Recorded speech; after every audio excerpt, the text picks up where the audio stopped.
In controlled behavioral studies, highly educated subjects frequently report extreme confidence in their financial forecasts, while failing half the time. This specific phenomenon was documented at Michigan State University.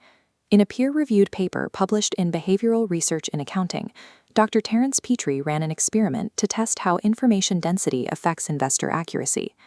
The study set out to precisely quantify the mechanical relationship between the frequency of the data an investor consumes and the magnitude of their subsequent forecasting errors. Conventional market wisdom assumes that more granular information leads to better decisions. The data shows the opposite. Access to higher frequency, granular data does not inherently improve a financial model's accuracy. Instead of generating alpha, excessive data ingestion creates a documented cognitive trap known as the illusion of knowledge. In this context, the illusion of knowledge is the systematic, measurable widening of the gap between an analyst's perceived expertise and their actual predictive power.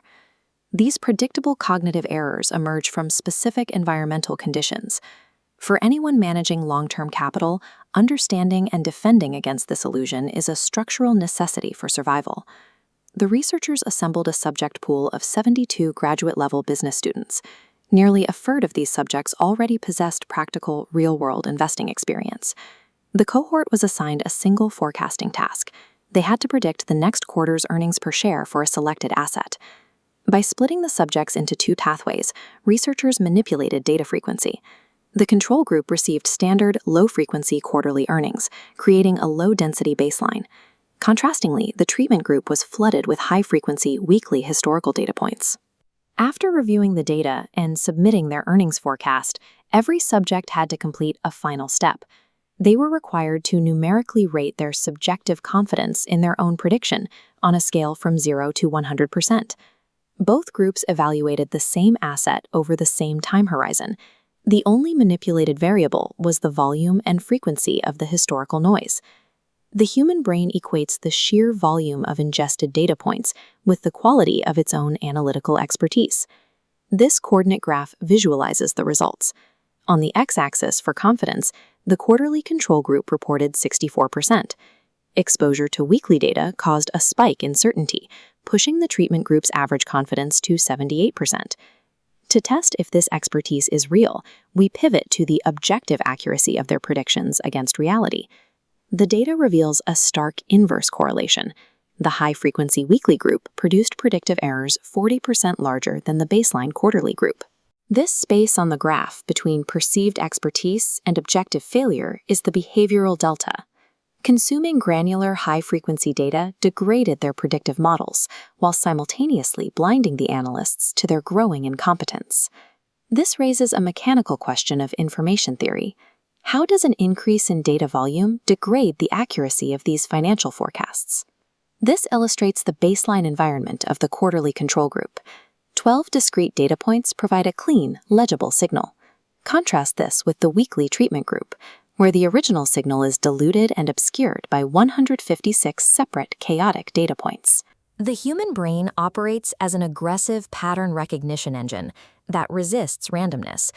When subjected to dense financial noise, it hallucinates false correlations, manufacturing geometric patterns where none existed to cope with the chaos. Transitioning this analysis from the laboratory to the real world, we see these exact dynamics in the user interfaces of modern retail brokerage platforms. Tools like one-day minute charts, continuous news feeds, and real-time social sentiment gauges replicate the toxic high-frequency conditions of that weekly treatment group. The retail trading ecosystem systemizes the illusion of knowledge. It engineers false confidence at scale, designed to peak exactly when the user executes a trade. A trader's vulnerability to this cognitive bias is dictated by the time horizon of their investment, largely due to feedback loop latency. This diagram compares the two models. On the left, a day trader operates within highly compressed, minute-by-minute feedback loops. Because day traders receive immediate profit and loss consequences, market realities force a rapid calibration of confidence before it festers. Contrast this mechanism with the right side, representing long-term investors. Their barometers of success, the 10K and 10Q filings, arrive only 4 times a year. This creates a structural mismatch. If a long-term investor consumes daily high-frequency noise but only receives actual financial feedback every 90 days, they operate with uncalibrated, compounding false confidence for months. The behavioral outcomes of this mismatch are measurable. The investor holds on to flawed positions longer, and they bypass deep-dive due diligence because their daily data consumption makes them feel they already know the outcome. Because their investment horizon denies them rapid correction, long-term investors are uniquely susceptible to the effects of the behavioral delta. Researchers at Michigan State utilized a forced calibration protocol to mitigate this specific vulnerability. Step 1 of the mitigation protocol requires objectively quantifying subjective certainty at the exact moment of capital deployment. Immediately upon taking a position, the investor must write down their confidence level on a strict 0 to 100% scale. Step 2 requires auditing the subjective prediction against the arrival of actual financial reality. On the specific date of the quarterly earnings report, the investor must objectively score their initial thesis as right or wrong. No partial credit. Step 3 is calculating the individual's behavioral delta. If the logged confidence score exceeds actual predictive accuracy by a margin greater than 20 points, the investor's cognitive environment has been corrupted by noise. The necessary mechanical fix is strict. The investor must manually restrict their access to high-frequency data inputs, including deleting brokerage apps, until their confidence recalibrates to baseline. You can check the description below to download a free one-page worksheet replicating the exact forced calibration instrument utilized in the Michigan State Laboratory. Systematically test whether your market confidence is a product of analytical rigor or simply an illusion manufactured by your screens.